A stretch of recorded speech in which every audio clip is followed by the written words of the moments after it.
Bonjour et bienvenue dans cet épisode de ma série tutoriel qui propose un modèle de plan d'action basé sur le tableur Excel. Dans un précédent épisode de cette série, je vous avais présenté les erreurs et maladresses fréquentes avec les plans d'action basés sur Excel. Cet épisode en est en quelque sorte la seconde partie, dans laquelle je vous propose un format de plan d'action qui est une mise en œuvre de mes recommandations, de ce que j'estime être des bonnes pratiques en matière de plan d'action créés avec Excel. J'insiste sur le fait que c'est un format parmi d'autres et je vous invite à construire celui qui sera le plus adapté à votre organisation dans votre environnement. Je suis Christian Aumann, ancien cadre opérationnel de l'industrie, passé au consulting, auteur, blogueur et youtubeur.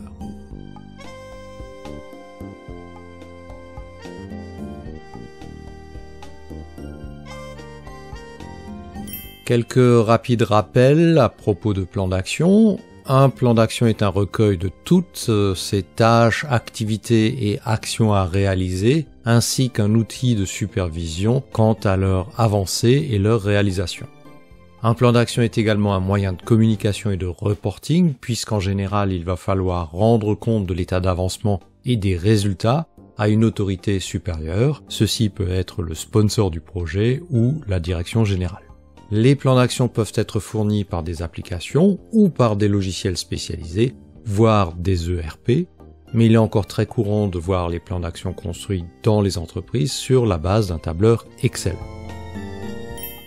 Commençons par énumérer des exigences et recommandations tout à fait basiques. Ma première recommandation est qu'un plan d'action doit pouvoir se gérer comme une base de données, c'est-à-dire que l'on doit pouvoir y faire des recherches, des tris, voire des calculs. Par conséquent, les plans d'action basés sur les tableaux blancs effaçables, si ça existe, des systèmes à notes repositionnables, pour ne pas dire post-it, ou des formulaires papier ne peuvent être que des solutions transitoires pour des petits projets simples et courts pour lesquels on sait d'avance que l'effort de gestion sera peu important.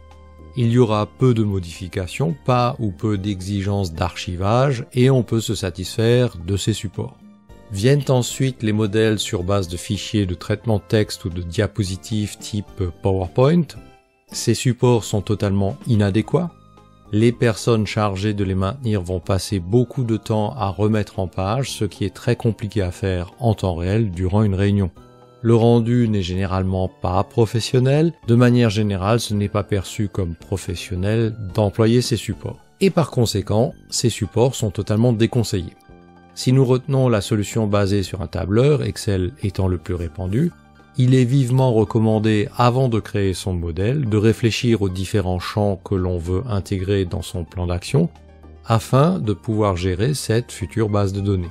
Je recommande également de construire ce fichier de telle manière qu'il puisse être utilisé par des personnels qui ne connaissent que les fonctions basiques d'Excel, par des nouveaux arrivants, par des externes comme des alternants, des intérimaires ou des consultants, qui ne connaissent pas intimement l'entreprise, ni son fonctionnement, ni les différents individus, mais qui doivent pouvoir, le cas échéant, utiliser le plan d'action et en comprendre le contenu sans demander systématiquement l'assistance de collègues. Les champs seront les différentes colonnes sur lesquelles on va pouvoir faire un certain nombre de manipulations, notamment des tris, des recherches ou des classements, et on va retenir une règle d'or qui est qu'un champ, qui sera une cellule de notre tableau, ne doit contenir qu'une seule information. Ceci afin de faciliter la lisibilité d'une part et les opérations de tri, de recherche, de calcul, etc. d'autre part. Un plan d'action doit pouvoir répondre aux différentes questions du QQE-QCP, c'est-à-dire quoi, qui, où, quand, comment, pourquoi et éventuellement combien, des questions légitimes lorsque l'on se trouve devant un plan d'action. Je recommande de dédier une ligne par action, en affectant à l'action un identifiant unique qui permet de la retrouver lors des différents tris, ainsi qu'une description claire de l'action ou de la tâche à mener. Réciproquement, il n'y aura toujours qu'une action par ligne, c'est la règle d'or. On ne combine pas plusieurs actions dans une même ligne. Une action vise à atteindre un objectif. Celui-ci peut être décrit dans l'énoncé de l'action ou être spécifié dans un champ particulier. Ce qui peut se révéler particulièrement utile pour montrer quelles différentes tâches et actions sont des prérequis, ou des conditions nécessaires, si vous préférez, à l'atteinte d'un objectif particulier. L'avancement et le résultat de la tâche doivent être mesurables. Il faut donc déterminer quel indicateur ou quel paramètre permettra de statuer sur le degré d'avancement ou de l'atteinte du résultat souhaité. Ces généralités étant partagées, je vous propose de visiter mon modèle de plan d'action. Première colonne, c'est un numéro qui sert d'identifiant unique à l'action. Seconde colonne ou champ, c'est un sélecteur qui me permet de trier les actions retenues de celles qui, pour une raison ou une autre, sont mises de côté temporairement ou classées hors sujet. In sont les actions retenues, out sont celles qui sont mises de côté ou en attente. Le thème, comme son nom l'indique, est un nom chapeau qui permet de regrouper les actions par nature ou liées à un même objectif, par exemple. Ceci est intéressant pour faire des tris, des synthèses, des comptages, etc. Le champ action décrit ce qui est à réaliser de manière la plus explicite et synthétique possible. La colonne E est réservée au repère des entités d'un goal tree si j'en utilise un.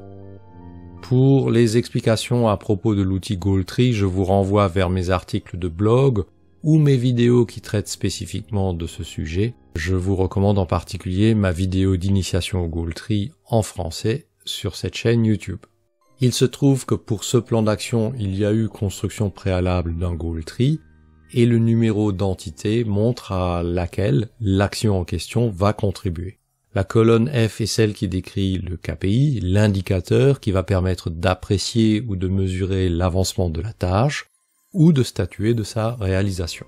Par défaut, le KPI est bin, qui signifie binaire. En d'autres termes, on juge l'action si elle est faite, pas faite, réalisée, pas réalisée.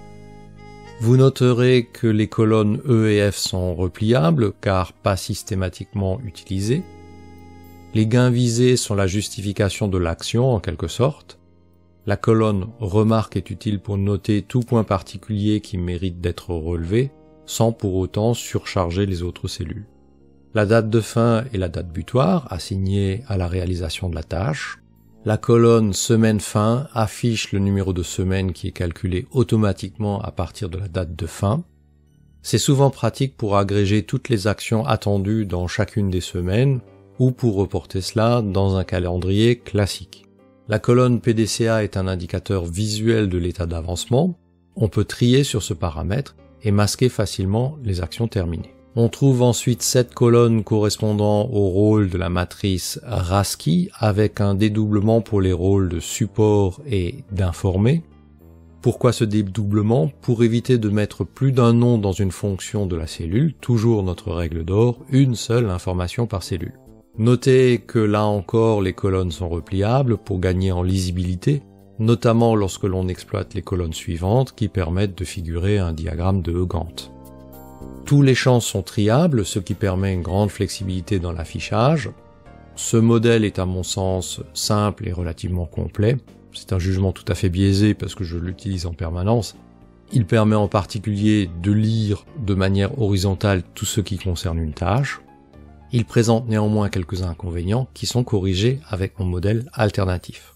Dans mon tutoriel Erreurs et maladresses fréquentes avec les plans d'action, j'avais insisté sur le risque de l'emploi des noms et prénoms des personnes impliquées sans indication de leur titre. Par ailleurs, si je veux savoir à quelle tâche je dois contribuer d'une manière ou d'une autre, ce modèle m'oblige à rechercher mon nom dans chaque colonne du RASCII. Dans le modèle alternatif, ce ne sont pas les rôles RASCII qui sont mis en colonne, mais les titres ou fonctions dans l'entreprise des contributeurs. La tête de colonne rappelle le titre, c'est une variable qui est renseignée dans l'onglet « Titres ». En effet, selon les entreprises ou les projets, les titres et contributeurs peuvent être différents. Dans ce modèle, si j'occupe le poste de directeur de production, je vois directement dans la colonne qui me concerne les contributions sur lesquelles on m'attend. Je peux filtrer sur nom vide pour épurer l'affichage et voir combien d'actions requièrent une contribution de ma part. À noter, le rôle de responsable est mis en exergue automatiquement avec un fond rouge. J'anticipe les demandes qui vont arriver. Non, par principe, je ne partage pas le modèle, il n'est pas téléchargeable. Non pas qu'il soit génial et que je sois particulièrement jaloux de conserver ce modèle à mon usage exclusif. La raison de mon refus est que le modèle de plan d'action que vous allez adopter doit être le vôtre, qu'il réponde à vos besoins et surtout que vous puissiez le maîtriser et le maintenir. Prendre un modèle existant ou recourir à une app, c'est utiliser le point de vue et la manière de procéder de quelqu'un d'autre. Voilà pourquoi j'insiste que vous fassiez l'effort de construire votre plan d'action vous-même. Si vous avez trouvé intérêt et valeur dans cet épisode, faites-le savoir d'un pouce levé d'encouragement, même si je ne partage pas le fichier. Aidez-moi à faire connaître cette chaîne en partageant mes vidéos. Abonnez-vous et activez la petite cloche de notification pour ne rater aucune de mes publications. Vous trouverez les adresses de mes blogs, sites web, podcasts et autres dans le descriptif de cette vidéo, ainsi qu'un lien pointant sur mes livres. Vous pouvez me suivre sur différents réseaux sociaux qui sont également décrits dans le descriptif. Merci pour votre intérêt et je vous dis rituellement à bientôt sur l'un de mes médias.